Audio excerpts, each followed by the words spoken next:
사랑하는 성도 여러분, 오늘도 하나님의 풍성한 은혜가 오늘 우리 예배 가운데 임하기를 원합니다.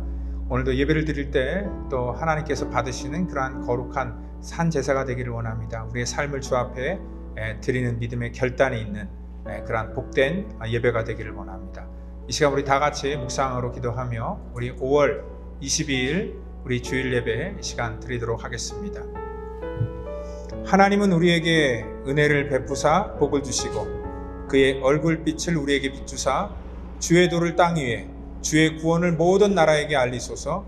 하나님이여 민족들이 주를 찬송하게 하시며 모든 민족들이 주를 찬송하게 하소서. 온 백성은 기쁘고 즐겁게 노래할지니 주는 민족들을 공평히 심판하시며 땅 위의 나라들을 다스리실 것임이니이다. 아멘. 하나님 감사합니다. 오늘도 우리를 주관하시고 우리의 삶을 경영하시는 그러한 하나님의 주권과 섭리를 저희들 믿습니다.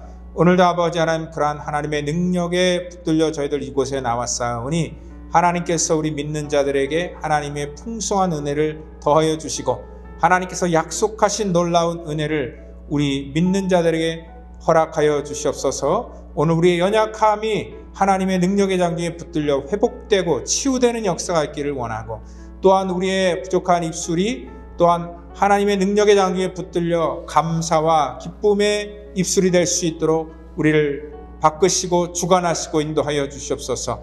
모든 것을 주 앞에 의탁하오며 사랑이 많으신 예수님의 이름으로 기도하옵나이다. 아멘. 이 시간 우리 다 같이 사도신경으로 우리의 신앙을 고백하겠습니다. 전능하사 천지를 만드신 하나님 아버지를 내가 믿사오며 그 외아들 우리 주 예수 그리스도를 믿사오니 이는 성령으로 잉태하사 동정녀 마리아에게 나시고 본디오 빌라도에게 고난을 받으사 십자가에 못 박혀 죽으시고 장사한 지 사흘 만에 죽은 자 가운데서 다시 살아나시며 하늘에 오르사 전능하신 하나님 우편에 앉아 계시다가 저리로서 산 자와 죽은 자를 심판하러 오시리라. 성령을 믿사오며 거룩한 공회와 성도가 서로 교통하는 것과 죄를 사하여 주시는 것과 몸이 다시 사는 것과 영원히 사는 것을 믿사옵나이다. 아멘.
우리 은혜 받을 말씀은 야고보서 3장 1절부터 우리 3절 말씀이 되겠습니다.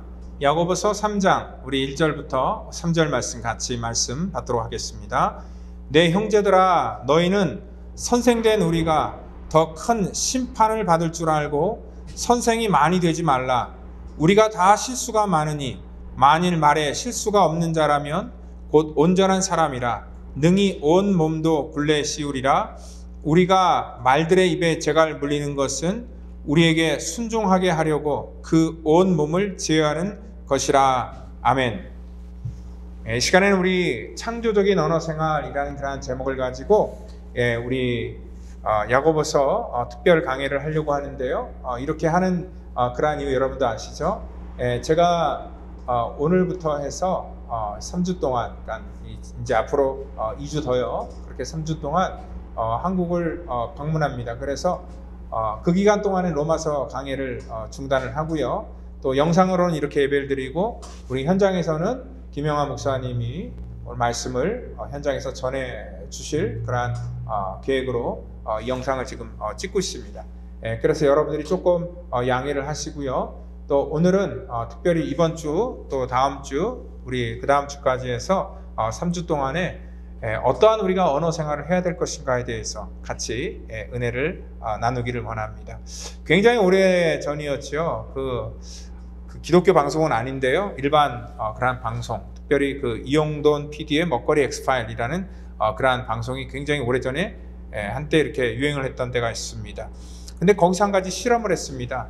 똑같은 콩을 컵에다 놓고 한쪽에는 계속 저주를 붓고 한쪽에서는 칭찬을 하고 그랬더니 한쪽에 칭찬을 했던 그러한 그 컵에서 자랐던 콩은요 좋은 그러한 이 사람이 먹을 수 있는 그러한 곰팡이 균으로 발효가 되었고 그리고 비난하고 저주했던 그러한 컵에 담겨있는 콩은 정말 썩어버리는 그러한 놀라운 그러한 실험을 했던 것이 지금도 기억이 납니다.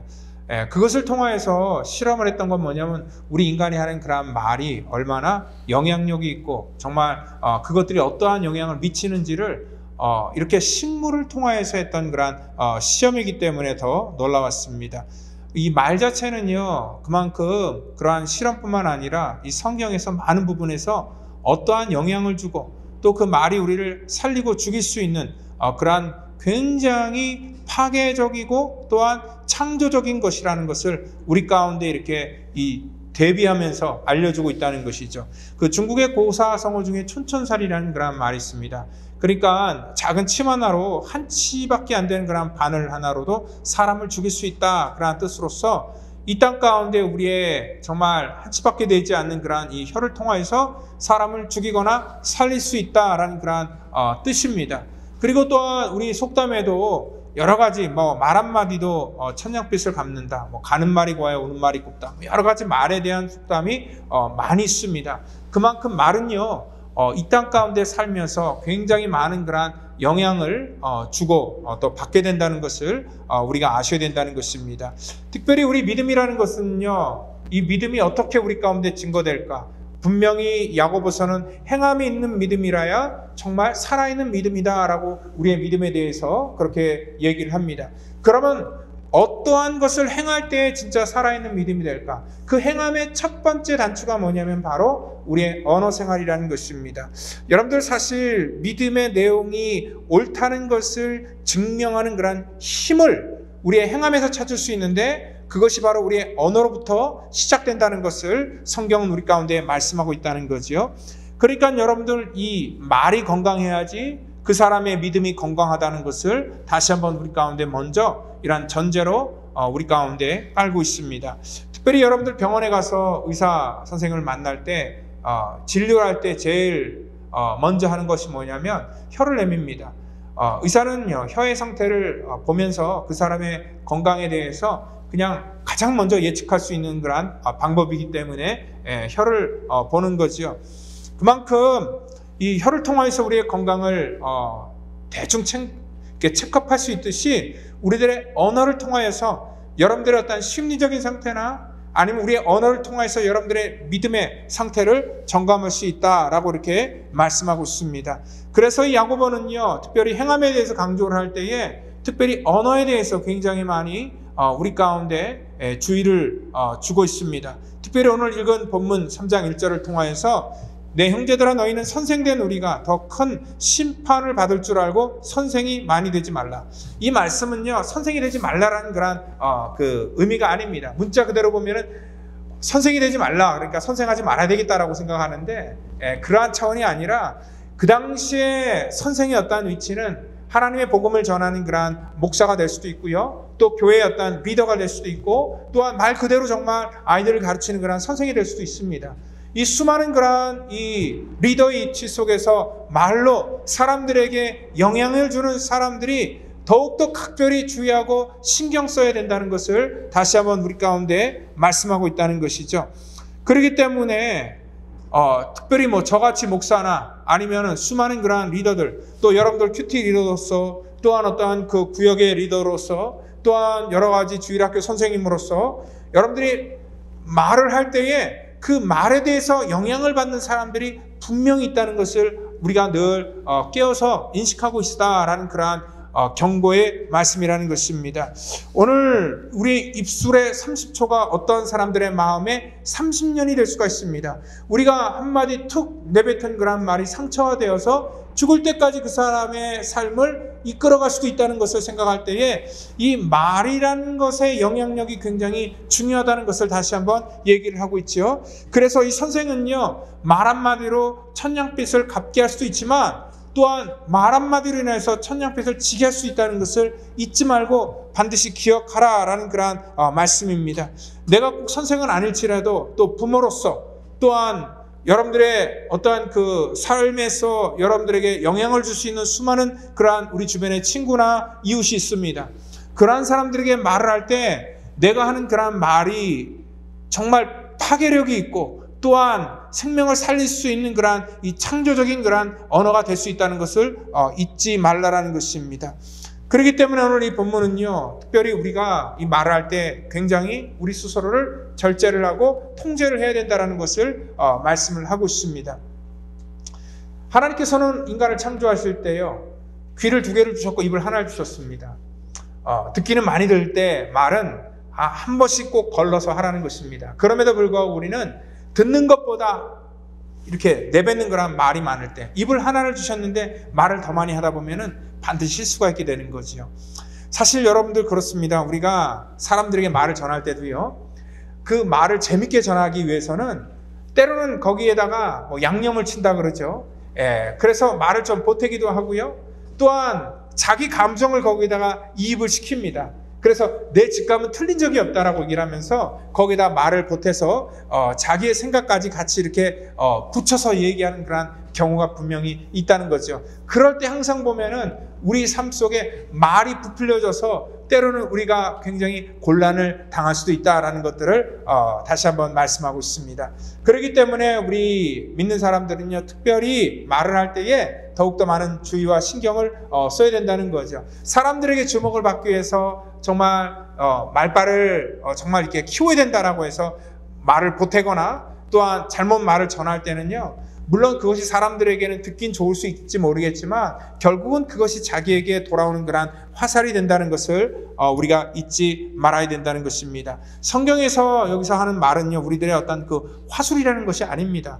우리의 속에 있는 것들이 우리 겉으로 분명히 드러나기 때문에 오늘 우리의 믿음이라는 것들, 우리의 신앙의 인격이라는 것들이 우리 속에 겉으로 나타나기 때문에 우리의 속사람에 있는 것들이 드러나지 않도록 굉장히 주의하라. 왜냐하면 우리는 죄인이잖아요. 그래서 우리 속에 선한 것이 나오지 않는다는 것을 우리 스스로가 너무나 잘 알고 있어요. 그렇기 때문에 우리는 우리 스스로를 굉장히 단속시키고 또한 우리 스스로를 잘 통제를 해야 된다는 것입니다. 마태복음 12장 34절 35절에도 바리새인들에게 주님께서 말씀하신 것이 뭐냐면, 너희는 악하니 어떻게 선한 말을 할 수 있느냐, 이는 마음에 가득한 것을 입으로 말한다. 그러니까 바리새인들이 내뱉는 그러한 이 저주와 또한 예수님을 결박시키고 또 예수님을 공격하는 그러한 모든 말 속에 보니까 그 말 자체가 아니라 그들의 마음으로부터 그것들이 나온다는 것들을 지적하고 있습니다.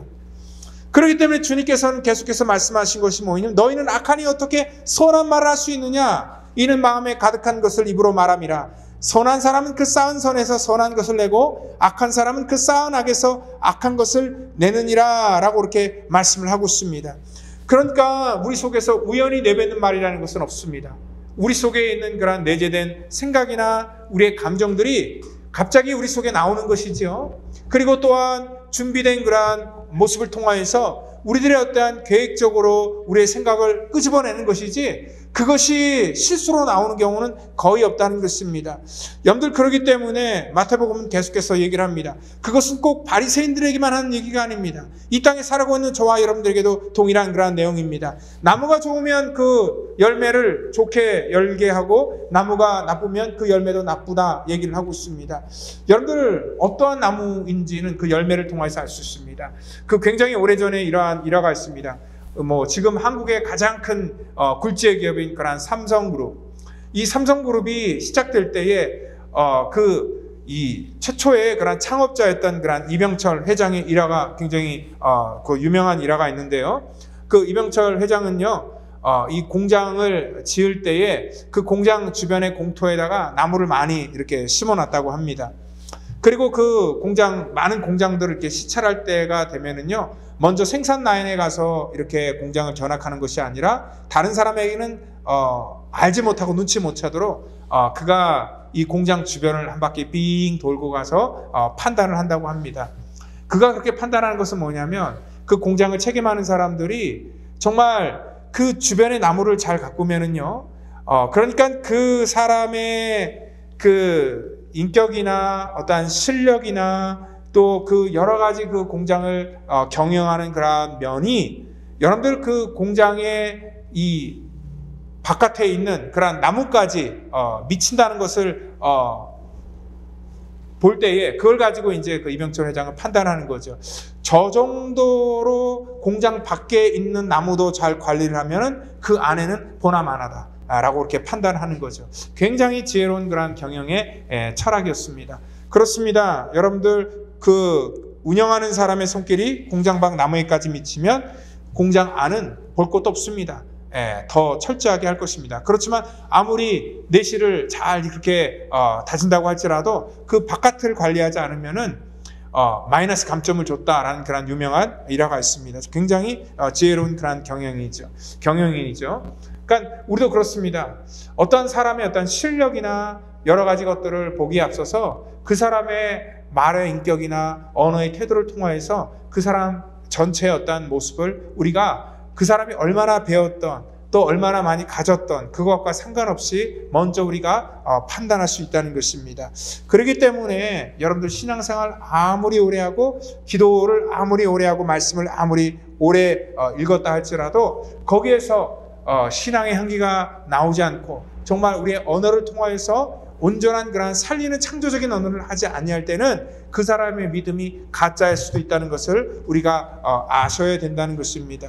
그래서 여러분들 성경에도 너에게 이르노니 사람이 무슨 무익한 말을 하든지 심판날 이에 대하여 신문을 받으리니 내 말로 의롭다함을 받고 내 말로 정죄함을 받을 것이다 얘기를 하고 있습니다.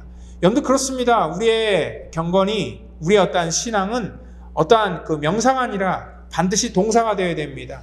그래서 정말 아무리 우리가 신학을 전공을 해서 목사가 되었다 할지라도 그 사람의 어떠한 그 믿음이 우리의 삶으로 드러나고 그리고 또한 언어로 표출되어질 때에 그것들이 온전하게 통제되지 않는 그러한 인격으로 드러난다면은 그 사람의 믿음도 역시 우리가 생각할 때는 그것이 하나님께서 기뻐하시는 믿음이 아니라는 것을 우리가 먼저 인지를 하셔야 된다는 것입니다. 오늘 주님을 닮아가는 삶이란 그래서 어렵습니다. 여러분들 우리가 매일 주님을 닮아간다고 하면서 거짓말이라 하고 또한 우리말에서 악한 소리를 하게 될 때는 거기 안에서 하나님의 형상과 하나님의 인격을 우리가 발견할 수 없기 때문에 그렇습니다. 여러분들 사실 우리의 혀는요 내가 다스리지만 여러분들 나중에 내가 뱉은 말 때문에 그 말이 나중에는 나를 다스리게 됩니다. 왜냐면은요 사람은 자기가 뱉은 말에 대해서 책임을 져야 되거든요. 그러니까 이 바깥으로 표출되기 전까지는 자기가 그 말을 통제할 수 있지만 이미 자기 입 밖으로 그 말이 나가버리면은요, 그 말이 자기에게 책임이 되어서 자기에게 굴레가 된다는 것을 우리가 분명히 인식하고 있어야 됩니다. 나중에는요, 우리가 뱉은 말 중에서 사실 취소하고 싶은 말이 얼마나 많은지 모릅니다. 그럼에도 불구하고 우리가 말을 뱉었기 때문에 그것을 지켜야 될 때, 그래서 내가 손해를 봐야 될 때도 굉장히 많다는 것이죠. 그렇기 때문에 말은 굉장히 신중하게 해야 된다는 것입니다. 이 성경을 보면 대표적으로 그 사사들 중에 그 입다라는 사사가 있잖아요. 전쟁에서 이기면은 그 첫 번째 전쟁에서 자기를 맞이하는 자를 하나님 앞에 바치겠습니다. 그것도 번제로 바치겠습니다. 그때 누가 옵니까? 자기의 외동딸인 그 입다의 외동딸이 오게 될 때에 그를 어쩔 수 없이 드려야 되는, 왜냐하면 그 말 한마디 실수 때문에 자기가 뱉은 말에 책임을 져야 되기 때문에 그러한 엄청난 대가를 치르면서 정말 그는 평생 그 마음을 정말 이렇게 아파하면서 그의 삶을 보내지 않았을까라고 이렇게 생각이 됩니다. 다윗 역시도 그의 인생 속에 수많은 그러한 이 말에 대해서 그가 책임을 져야 될 때가 있었습니다. 정말 그가 그 압살롬의 그러한 반란을 통하여 도망갈 때에 시므이가 자기를 저주했을 때도 역시 그 말을 하나님의 말씀으로 듣고 그는 그 시므이를 죽이지 말라라고 일합니다. 그 모든 반란을 진압한 다음에 그를 죽일 수도 있었지만 그는 자기가 뱉은 말 때문에 그를 죽이지 말라라고 얘기를 합니다. 근데 여러분들 얼마나 이 시므이라는 사람도 어리석습니까? 그냥 가만히 있으면 될 것인데 그가 자기 입으로 자기의 감정을 내뱉다가 결국 자기가 죽을 그러한 운명에 맞이하게 되고요. 결국 나중에 보니까 그 솔로몬 때에 그 시므이는 결국 죽음을 당하게 되는 것을 볼 수 있습니다. 그만큼 자기 말 때문에 이렇게 큰 피해를 보는 사람들이 굉장히 많다는 거죠. 그래서 오늘 이 본문에는요, 우리가 다 말에 실수가 많다라고 얘기를 합니다. 그렇기 때문에 만일 말에 실수를 줄이기 위해서, 온전한 사람이 되기 위해서는 우리 온몸에 굴레를 씌우는데 우리가 말들의 입에 재갈을 물리는 것은 우리에게 순종하게 하려고 그 온몸을 제하는 것이다 얘기를 합니다. 여러분들 보면은 고삐와 굴레, 재갈이라는 그런 말이 쓰입니다. 여러분들 이 세 가지는요, 우리가 진짜 말을 타고 다닐 때 우리께 꼭 필요한 그런 이 요소입니다. 이 고삐는요, 기수가 잡아당기면서 방향을 전환을 하고요, 또 말을 멈추게도 하고 달리게도 하는 그러한 요소로서 이 고삐를 만듭니다. 그리고 이 고삐를 가지고 말을 제압하고 끌고 다니고 통제하는 그러한 역할을 합니다. 이 굴레라는 것은요, 고삐와 재갈 사이를 연결해서 어떠한 힘의 방향을 알려주는 것이고요, 이 재갈이라는 것은 가장 약한 부분을 연결해서 꼼짝없이 따라오도록 만드는 그러한 도구이기 때문에 이 모든 것들은 전부 다 이 통제의 수단이라는 거죠. 이 말도 이렇게 고삐를 정말 씌우고 재갈을 물리고 그래서 이 굴레를, 모든 것들을 씌워서 통제하는 것처럼 우리들의 입술도요, 우리들의 삶도 이렇게 철저하게 우리의 삶 속에 이러한 이 통제 기능을 두라라는 것입니다. 우리 입은요, 사실 이 수많은 그러한 짐승은 다 길들일 수 있는데 이 한 치역밖에 되지 않는 우리의 입은 능히 길들일 수 없다라고 이렇게 얘기를 합니다. 그 서커스 같은 데 보면은요, 그 맹수인 그런 사자나 호랑이나 아니면 그 곰이나 아니면 코끼리 같은 것도 사실 반복적인 훈련을 통하여서 길들일 수가 있는데 우리 안에 있는 내 이 혀는요, 내 입은요, 내가 길들이지 못하는 것이 정말 우리의 연약한 그런 문제입니다. 그래서 그 사람의 인격이 대단하다는 것을 어떻게 알 수 있냐면 얼만큼 그의 혀에 정말 이 통제를 갖고 있는지를 보면서 그 사람의 인격을 우리가 가늠할 수 있다는 것입니다. 전도서 5장 2절부터 3절에는요, 너는 하나님 앞에서 함부로 입을 열지 말며 급한 마음으로 말을 내지 말라. 함부로 하나님 앞에 우리가 말하지 말고요, 또한 우리가 이 조급할 때, 급한 마음이 있을 때는 더욱더 우리가 말을 아껴야 된다라고 이렇게 말씀을 하고 있습니다. 하나님은 하늘에 계시고 너는 땅에 있음이라. 그런즉 마땅히 말을 적게 할 것이라. 일이 많으면 꿈이 생기고 말이 많으면 우매자의 소리가 난다라고 이렇게 말씀을 하고 있습니다. 그렇기 때문에 말이 많을 때는요, 우리가 꼭 실수를 하게 되기 때문에, 가급적이면은요, 여러분들 사람들에게 말을 재밌게 해서 인기를 얻는 것도 중요한 거지만, 여러분들 이 10가지 말한 것 중에서 한 가지 실수로 인하여서 사람들과 원수가 되게 하고 또한 그 사람들의 마음에 상처를 준다는 것은 뭐냐면 그만큼 자기에게 마이너스가 된다는 것을 분명히 기억하라라는 그러한 말씀입니다. 그래서 다윗은요 시편 141편에 여호와여 내 입에 파수꾼을 세우시고 내 입의 문을 지키소서라고 기도를 합니다. 이 다윗과 같은 그런 믿음의 사람도 그리고 인격적으로 훌륭한 사람도 항상 하나님 앞에 기도할 때 뭐냐면 하나님 내 입에 파수꾼을 세워주시기를 원합니다. 그리고 내 입의 문을 지켜주시기를 원합니다. 내 입을 통하여서 이 왕의 권한을 가지고 영향력을 가지고 사람들에게 말을 할 때에 사람들에게 상처를 주는 말이나 또한 하나님의 영광을 가리는 그러한 말을 하지 않도록 하나님 나를 지켜달라고 하나님의 도움을 구하는 그러한 기도를 매일 했다는 것입니다. 그만큼 여러분들 우리의 언어의 생활 속에 다른 사람을 죽일 수도 있고 살릴 수도 있고 또한 말로 인하여서 나의 인생의 보탬이 될 수 있고 또 많은 것들을 손해를 볼 수 있다는 것을 우리가 분명히 기억하셔야 된다는 거죠.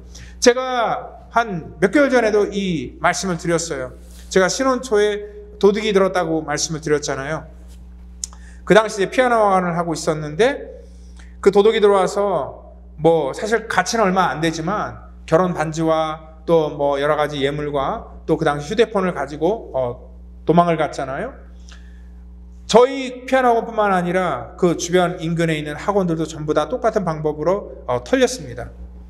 근데 제가 그때 말씀드렸잖아요. 그 도둑에게 대하는 그러한 태도, 비록 도둑이지만 뭐 도둑이 또한 저를 전도사라는 것을 알고 있었고 그리고 저 역시도 제가 그 도둑에게 함부로 말하지 않고 정중하게 얘기를 했더니 도둑도 그 태도를 저에게 정중하게 했고 결국은 저의 집에서 훔쳐간 모든 것들을 다시 돌려주었다라고 이렇게 그 에피소드에 대해서 말씀을 드렸잖아요. 그런데 저희만 돌려받았지요. 그 주변에 있는 사람들에게 물어봤더니 우리의 얘기를 했더니요 믿을 수 없다는 거예요. 왜냐하면 그 도둑이 자기하고 컨택을 했을 때는요 자기에게는 좋은 식으로 얘기한 것이 아니라 협박을 했다 그래요. 그럼 당신은 어떤 식으로 얘기를 했냐 했더니 자기도 굉장히 악담을 퍼붓다 얘기를 합니다. 여러분들 그렇습니다. 이 도둑도요 우리가 정중하게 얘기를 하고 우리가 인격적으로 대해주면은 물론 뭐 다는 아니지만 그래도 인격적으로 반응을 하고 그의 양심이 이렇게 작동하는 것들을 볼 때에 여러분들 우리의 그러한 이 말이라는 것이 때로는 우리 가운데 이렇게 좋은 그러한 관계로 다시 회복시킬 수도 있고요. 또한 우리의 잃어버렸던 손해를 다시 회복시켜 줄 수도 있는 그러한 귀한 아주 복된 도구일 수도 있다는 것입니다. 그렇기 때문에 우리의 말에는요 항상 어떠한 그 저주나 또한 말로 인해서 사람을 죽이는 것이 아니라 창조적인 언어를 우리가 사용해야 된다는 것이죠. 그렇기 때문에 우리의 언어 속에서 우리가 가만히 대화를 하다 보면 매사에 부정적인 사람이 있습니다. 매사에 남을 험담하는 사람이 있습니다. 그 매사에 그 말이 거칠은 그러한 사람이 있습니다. 근데 그런 사람과 같이 함께 하면은요 반드시 자기에게도 그러한 영향이 끼쳐지게 됩니다. 그래서 부정적으로 얘기하는 사람과 대화를 하다 보면 자기도 굉장히 의기소침해지는 것이고요. 자기도 굉장히 안 된다라고 얘기를 할 때에 자기도 어떠한 그 용기를 잃어버리게 되는 그러한 때가 굉장히 많다는 거죠. 그렇기 때문에 우리는 가급적이면 우리도 이 창조적이고 또한 긍정적이고 또한 기분 좋은 말을 하는 사람과 대화하기를 원할 때에 오늘 저와 여러분들이 어떠한 위치가 되어야 되는 것인가에 대해서 다시 한번 말씀을 하고 있습니다. 하나님께서는 그래서 이 성경을 통해서 우리가 어떠한 언어를 가지고 또 어떻게 우리가 말을 해야 되는지에 대해서 굉장히 많은 부분에서 신중하게 다루고 있다는 것입니다. 아까 우리가 처음에 제가 이용돈 PD의 그 먹거리 엑스파일에 대해서 실험에 대해서 얘기를 했잖아요. 조금 더 과학적으로 그 분야를 들어가 보면은요, 우리 인간의 뇌는요, 되뇌피질과 이 변연계 이런 것들로 척수나 이런 것들로 구성되어 있는데요. 이 되뇌피질이라는 것은 인간의 어떤 생각과 판단 그리고 언어와 운동 같은 것들을 담당하고 있는데 이 되뇌피질이 이 변연계와 척수 이런 것들을 주관한다고 합니다. 그러니까 우리의 언어가요, 또 이러한 우리의 뇌 기능이 우리가 긍정적인 것들을 여기다 인풋하고 또한 그것들을 우리가 아웃풋할 때에 우리의 몸에 모든 영향을 미치게 된다는 것을 알 수 있습니다. 그렇기 때문에 가급적이면 여러분들은 항상 다른 사람들을 살리는 말을 하시고 또 여러분 스스로를 살리는 그러한 말로 하루를 시작하시길 바랍니다. 가장 좋은 게 뭐냐면 하나님을 찬양하는 것입니다. 그리고 또한 감사하는 것이고 우리에게 주어진 여건에 대해서 긍정적으로 바라보는 것입니다. 우리가 살아가는 환경 속에 이제 서서히 여름이 되어 더워질 텐데 어떤 사람들이 이런 환경에 대해서 긍정적으로 얘기하는 사람이 있으면 어떤 사람이 이런 환경이 끊임없이 불평하고 원망하는 사람이 있습니다. 어떤 사람이 행복하겠습니까? 똑같은 환경에 살아가도 이러한 삶에서 먼저 우리가 긍정적으로 선포하면 우리의 삶이 복되게 되어진다는 것입니다. 이것도 역시 오래전에 나왔던 그러한 경영의 그러한 일화인데요. 지금은 뭐 더 이상 이 포스코에서 일을 하지 않지만 2010년도에서 한 14년도 뭐 그 정도 초반에 포스코 사장을 경영했던 그런 허남석 사장이요. 그의 경영에 굉장히 혁신적인 그런 경영을 해서 깜짝 놀랐던 그런 일이 뉴스에 보도가 되었습니다. 그 당시에 정준양 그런 포스코 회장이요. 이 사장만 바뀌었는데 그들의 자동 그런 설비 고장률이 절반으로 줄었기 때문에 도대체 어떻게 된 일이냐 깜짝 놀라서 경영의 노하우에 대해서 묻기 시작했는데 허남석 포스코 사장이 했던 것은 다름이 아니라 감사운동이었습니다. 그는 평상시 일할 때 또 직장에서 항상 감사를 표현하게 했고 또 감사의 노트를 쓰게 했고 또한 감사를 정말 표현함으로 말미암아 그 일들이 서로에게 영향을 미쳐서 정말 일하는 데 어떠한 생산의 능률을 주었고요. 그로 인하여서 수많은 그런 이 가정들이 회복되게 되었고요. 이러한 감사의 일들은 자기 안에서 시작된 것이 이 주변과 이러한 가정과 회사 전체에 그러한 영향으로 끼치게 되었고 나중에는 그러한 이 포항시 전체에 대해 영향을 주는 그러한 일들로 이렇게 번져졌다라는 그러한 일화가 소개가 되었습니다. 한국의 어떤 불도저식 그러한 정신으로 성과가 올랐다라고 생각해서 일본에 있는 그러한 이 도시바의 그러한 이 직원들이 포스코를 견학 갔다가 그 얘기를 듣고 깜짝 놀랐다고 얘기를 합니다. 그런데 그 사람도 어디서 떠오른 게 아니라 그 모든 내용이 전부 다 어디 있는 거예요? 다 성경에 있는 내용이에요. 우리가 범사에 감사를 하고 하나님을 항상 찬양하고 우리가 기도하면은요. 하나님께서 우리 가운데 하나님이 우리에게 주신 그런 놀라운 신령한 복이 오늘 저와 여러분들에게 임한다는 것을 여러분들 믿으시길 바랍니다. 성경의 역사도 대부분 말로 시작됐습니다. 우리 주님께서 병든 자를 고치시고 귀신을 쫓으시고 하나님의 능력을 행하실 때에 오늘 말로 행했다는 것을 알 수 있습니다. 그 중에 대표적인 것이 뭐냐면 마가복음 11장에 등장하는 것이 오늘 이 백부장의 하인을 고쳐주신 일입니다. 이 중풍병 걸린 하인 이 세상의 방법으로 되지 않았는데 그 백부장은 예수님을 만나서 정말 그 하인을 고쳐달라고 얘기를 할 때에 오늘 주님께서 그 집에 가겠다고 얘기할 때에 주님 오실 필요가 없습니다. 주님의 말씀만 하시면 주님의 권능으로 자기의 종이 낫는다는 것을 그가 믿었다는 것입니다. 그만큼 주님의 말씀의 권능을 그가 믿었을 때에 오늘 주님께서 내 믿음대로 될 것이다 라고 얘기를 하면서 주님의 말씀의 권능이 오늘 그 사람에게 임했다는 것을 볼 때에 예수님의 사역 가운데 예수님의 말씀을 그대로 믿는 사람에게는 그 믿음의 능력이 그들의 삶 속에 체험되어지고 경험되어졌다는 것입니다. 이것은요 그때나 지금도 동일합니다. 우리가 우리의 입술로 하나님께서 우리에게 베풀어 주신 은혜를 감사하고 찬양하고 또 그것들을 우리가 선포할 때에 그 말의 권세가 정말 생명이 되어서 능력이 되어서 이 땅 가운데 수많은 죽어가는 것들을 다시 살리고 우리의 가정을 살리고 자녀를 살리고 하나님의 거룩한 믿음의 공동체를 살려서 나중에는 이 선한 영향력이 우리 사회 속에 흘러가는 그러한 복된 살아있는 믿음의 공동체가 되기를 예수님의 이름으로 축원드립니다. 다 같이 기도하겠습니다. 하나님 감사합니다. 우리 가운데 짐승과 달리 우리에게 이 언어의 기능을 주시고 이 언어를 통하여서 우리 하나님께서 세상을 창조하신 것처럼 하나님 우리의 언어에도 이 땅에 수많은 죽어가는 것들을 살리는 그러한 창조의 언어로 우리의 혀가 쓰일 수 있도록 인도하여 주시고 특별히 아버지 이 세상 가운데서 정말 수많은 죽어가는 것들을 살리는데 하나님 우리의 혀가 사용되기를 원합니다. 하나님 우리의 혀를 성별되게 하여 주시고 특별히 아버지 하나님 수많은 삶에 영향을 주는 그러한 좋은 언어의 공동체가 될 수 있도록 우리를 축복해 주시옵소서. 감사하며 사랑이 많으신 예수님의 이름으로 기도하옵나이다. 아멘.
이 시간 우리 다 같이 드린 예물을 위해서 기도합니다.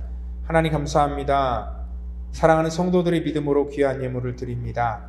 하나님 우리의 예물을 주님 기뻐 받아주시고 또 예물이 쓰이는 곳에 주의 영광이 나타나기를 원하며 또 하나님께서 우리를 복주시고 또 하나님께서 우리의 모든 환경들을 허락하셨기에 이 모든 것들을 주께 드리오니 하나님 물질이 쓰이는 곳에 하나님의 놀라운 뜻과 하나님의 영광이 나타나도록 인도하여 주시옵소서. 감사하며 예수님의 이름으로 기도하옵나이다. 아멘. 라스베가스 펠로십 교회 예배 안내 및 교회 소식입니다. 주일 예배는 1부 예배와 2부 예배를 드립니다. 1부 예배는 주일 오전 11시에 교육관 2층에서 2부 예배는 주일 오후 1시에 본당에서 드립니다. 영유아 예배와 영어 예배 또한 주일 오후 1시에 교육관에서 드리고 어린이 예배는 주일 오후 1시 코이노니아에 있는 어린이 예배실에서 드립니다. 청년부 모임 및 성경 공부는 주일 오후와 토요일에 진행됩니다. 또한 새벽 예배는 화요일부터 토요일까지 아침 6시에 본당에서 드리고 있습니다. 큐티 모임과 여러가지 취미 공동체 모임이 진행되고 있으니 참여를 원하시는 분은 담당자나 사역자들에게 문의해 주시기 바랍니다. 매 주일 1부와 2부 예배 후에는 친교회 시간이 준비되어 있습니다. 함께 식사하고 교제하며 마음을 나누시길 바랍니다. 손양원 목사님의 일대기를 그린 거룩한 순교 연극 단원을 모집합니다. 관심 있으신 분은 변용득 집사님께 문의해 주시기 바랍니다. 6월 29일과 30일에는 하나님의 아이라는 주제로 여름 성경학교를 계획하고 있습니다. 부모님들의 많은 관심과 참여 부탁드립니다. 또한 교사나 도우미로 자원해 주실 분들은 윤정인 전도사에게 문의해 주시기 바랍니다. 5월 29일부터 하나님과 동행 8주 과정을 진행합니다. 교육관 게시판에 신청하실 수 있고 자세한 내용이 궁금하신 분은 권성철 집사님께 문의해 주시기 바랍니다. 5월 29일부터 6월 12일까지 3주간 전교인 가족 사진을 찍습니다. 2부 예배 후 교육관 2층에 마련된 스튜디오로 가족과 함께 오시기 바랍니다. 김태상 목사님 가족이 6월 10일까지 한국에 방문 중입니다. 출타하신 분들과 교회와 예배를 위해 더욱 기도하시길 부탁드립니다.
다 같이 기도하겠습니다. 이제는 우리 주 예수 그리스도의 놀라우신 은혜와 우리 하나님의 무한하신 사랑하심과 성령님의 교통감화 역사 충만케 하심이 오늘 이 땅 가운데 하나님께서 우리에게 주신 그러한 창조적인 언어 생활을 살기를 원하는 사랑하는 성도와 저들의 자녀와 가정과 사업 터전과 또한 가정에서 영상으로 예배를 드리는 믿음의 권속 전체 머리마다 이제로부터 함께 하시기를 간절히 축원하옵나이다. 아멘.